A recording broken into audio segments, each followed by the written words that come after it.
안녕하세요, 김PD입니다. 9월 20일 토요일, 오랜만입니다. 이 부동산 좀 현장 좀 뛰어다니면서 이것저것 좀 정보를 좀 드렸어야 되는데, 요즘에 네트워크 마케팅 애터미 거기에 조금 공부를 하다 보니까 조금 늦었습니다. 그래도 제 주업은 부동산이기 때문에 부동산 열심히 하겠습니다. 20일 토요일이에요. 18도 정도 되고요. 어제 좀 뛰어보니까 굉장히 선선함을 느낄 수 있었습니다. 그래서 어제 비 오는데도 제가 좀 조깅을 해봤거든요. 비 오고 나서 조금 선선해진다고 하니까 가을이 온 것 같습니다. 일몰 시간은 6시 30분 정도 되더라고요.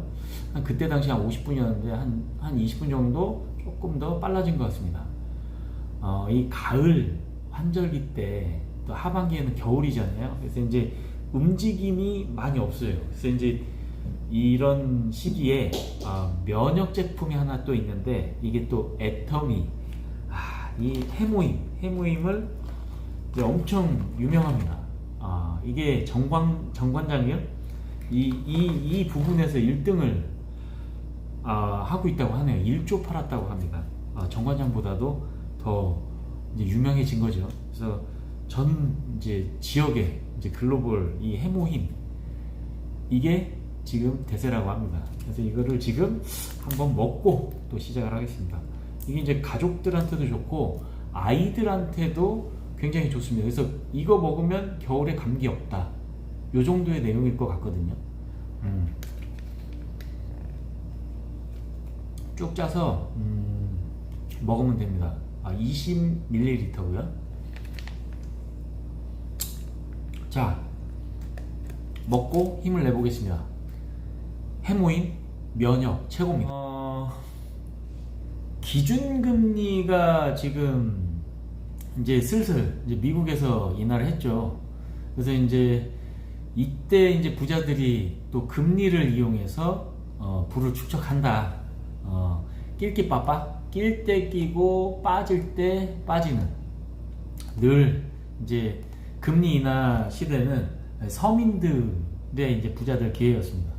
집값과 이제 기준금리의 상관관계를 보여주는데요.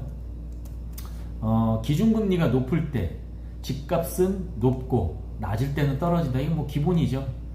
기준금리가 그대로면 이제 집값도 그대로다라는 게 지금 현재 그래프를 보고서도 알 수 있습니다. 집값뿐만이 아니라 이제 금리가 낮아지면 이제 주식 증시도 종합 주가지수죠. 이게 금리가 낮아지면서 이제 올라가는 현상, 반비례 현상이 일어난다는 것이죠. 우리가 이제 팬데믹 코로나 때 경험을 했죠. 모두 힘들어서 이제 전 세계가 저금리 정책을 폈었는데요. 그때 자산 가격, 실물 자산 가격 대폭등했죠. 전 세계적으로. 그래서 이때 저희도 돈을 많이 벌었죠. 돈을 많이 벌고, 이때 돈 넣으면 그냥 다 버는 줄 알았고, 그래서 그냥 무리하게 투자하신 분들 굉장히 많았죠. 지금 굉장히 힘든 상황이고요.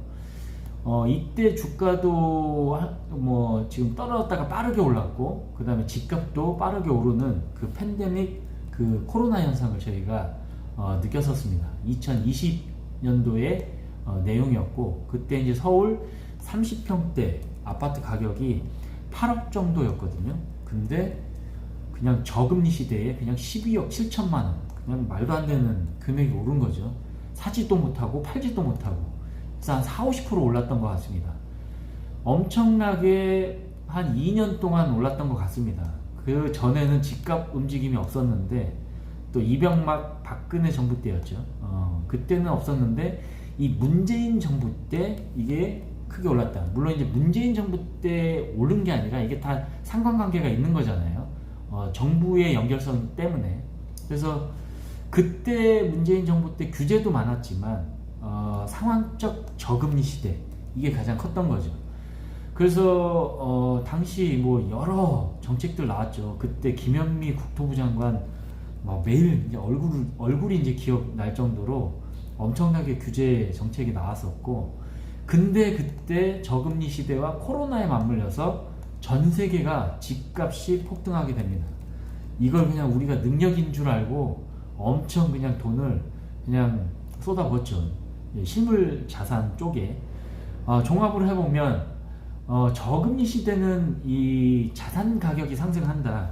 화폐 가치가 떨어지니까요. 그래서 그쪽으로 몰리는 경향이 있습니다. 그래서 아파트 매매 지수 이런 것도 보면 부동산 금융 정책이 오르고 고금리일 때는 내려갑니다. 그래서 이게 반대 현상이라는 거죠. 그러는데 지금 최근에 올라가고 있는 이유가 있습니다. 7, 8월에는 좀 보합이었었거든요. 대출 규제 막 6억대 이렇게 나왔었잖아요. 근데 앞으로 지금 미국 금리가 내리고 앞으로도 더 몇 차례 내릴 것이다. 이걸 예상하고 있고 한국은행도 이번에 내리려고 했어요. 근데 눈치를 봤죠. 집값 때문에. 집값의 이슈가 있을 수 있으니 이제 잠깐 이제 보류했지만 결국은 뭐예요? 미국 금리를 따라가게 될 것입니다. 이게 뭐 하나의 순리고요. 그래서 금리 정책이 굉장히 집값에 영향을 줄 것인데 이런 얘기를 합니다. 대출 규제 6억에 걸려 있는데 집값 계속 오른다고? 이 말도 안 되는 얘기 하는 거 아니야? 이렇게 얘기를 하시는데 저도 생각이 좀 틀린 내용이 하나 있습니다. 이게 수요와 공급 법칙이잖아요. 뭐 밑에서 얘기를 하겠지만 문재인 부동산 정책 실패 요인 한 20번 이상 했다 그랬잖아요. 공급보다는 이제 규제를 했다라는 게 가장 이슈입니다. 이제 잠깐은 이제 가능을 해요. 근데 이 수요를 억제하는 이 기능은 그 잠깐 동안은 효과를 볼 수 있으나 이게 쌓이면 이 골마 터지죠. 언젠간 터집니다. 그게 언제 터지느냐? 이렇게 상황적으로 저금리 시대에 터집니다. 그래서 현재 이제 그 서울 쪽을 보면은 공급을 할 수 없는 상황입니다. 지금 공급할 수 없는 상황이 계속 지속되다 보면 이 고름 터지듯이 이 눌렸던 수요가 폭발적으로 올라섭니다. 그래서 저금리 시대 앞으로 지금 저금리 시대에 유동성이 풀리게 되면 그 유동성이 정책을 또 밀어 올리는 상황들이 펼쳐질 것입니다. 그래서 서울에 지금 공급이 없다라고 얘기를 했잖아요. 지금 시장의 서울 안정화는 연간 4만 6천 가구 정도가 있어야 된다고 합니다. 근데 25년도에는 공급을 했대요. 근데 앞으로 26년에서 29년 앞으로의 그 3년 이상은 1만 가구도 못 한다는 거죠. 그러면 결국은 가격은 수요와 공급의 법칙에서 결정이 되는 건데 공급 부족과 금리 인하가 있고 그 다음에 이렇게 수요가 억눌린다 그러면 집값은 그냥 무조건 앞으로 오른다라고 보는 게 전문가 입장입니다. 자, 그러면 실제 지금 그래프에서도 7, 8월 달에는 보합이에요. 근데 9월 달에는 오르고 있습니다. 이렇게 꼬리를 살짝 올리고 있죠. 그래서 저금리 영향이 있는 듯하다. 그래서 지금 증시도 많이 오르고 있는 상황인 것을 이제 대량 대장주 이런 것들을 좀 보고 판단합니다. 전문가들이. 그런데 이게 이제 저희 막 전 세계 막 다 올랐고 국내가 다 오를 것이다. 이렇게는 그런 이제 팬데믹, 코로나 특이한 상황이었을 때의 내용인 거고 저희가 이제 많이 겪어봤잖아요. 무조건 오른다라는 내용은 없습니다. 지금 부동산이 이 국내에서는 서울 쪽하고 이 지금 서울 수도권 외 쪽하고의 양극화 현상 이거 굉장히 심하죠. 그래서 이런 것들을 아마 좀 조금 면밀하게 좀 체크해 볼 필요가 있는데 지금 금값 사상 최고치 이건 뭐냐면 실물 자산으로 지금 이동을 한다라는 것이에요. 그렇기 때문에 이 저금리 시대에는 어차피 화폐 가치가 1억인 현금을 갖고 있더라고 해도 뭐 한 4, 5년 있다가 이거 가치가 5천만 원밖에 안 되는 거예요. 그렇기 때문에 이거를 어떻게 보면 해지하기 위해서는 이 실물 자산 쪽으로 조금 갈아탈 필요가 있다. 그래야 이제 말 달릴 때 이제 살짝 등에 지금 올라타서 이제 그 화폐 가치가 내려갈 때 이 자산은 굉장히 오르기 때문에 그거를 서로 이제 해치할 수 있는 기능들을 지금 저금리 때 움직여야 된다는 것이죠. 그래서 26년도 부동산은 상승한다라는 게 이제 전반적인 얘기고, 지금 뭐 토지거래 허가 구역 이 주변 지역이 상승을 한다는 의견도 있답니다.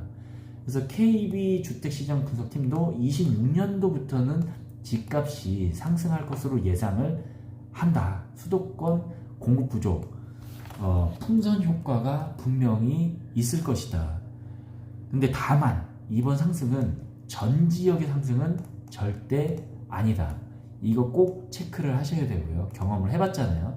그래서 지역의 특수성 잘 체크하시는데, 특히 전세가가 오르는 지역 그거 한번 잘 체크해 볼 필요가 있을 것이다.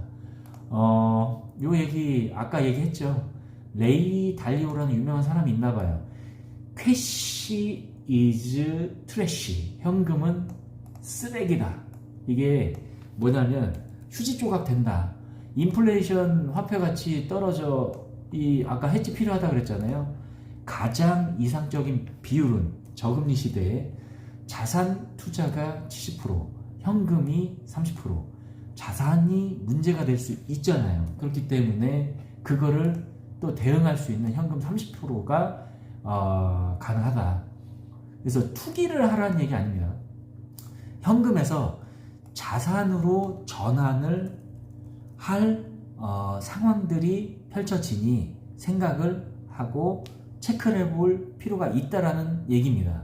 그래서 저금리 시대는 분명히 자산 가격이 상승하고 있고 지금도 조금씩 올라가고 있는 상황입니다. 지금 예상되는 것은 앞으로 미국 금리가 2번 떨어지고 앞으로 더 떨어진다고 하잖아요. 이거에 맞춰서 저희도 떨어지기 때문에 저금리 시대에 접근할 것이다. 그래서 기존에 있던 이 사례들을, 흐름들을 보고 어떻게 판단을 해야 될 것인지는 한번 이슈거리들, 주변에 이 거북선, 신세계 테마파크, 그 다음에 이제 송산 그린시티, 그 다음에 화성의 땅, 그 다음에 지금 제가 이제 공부를 하고 있는 애터미, 이런 것들도 올려놓을 테니 뭐 보실 분들은 선별해서 보시면 될 것 같습니다. 즐거운 주말 되시고요. 이상 김PD였습니다.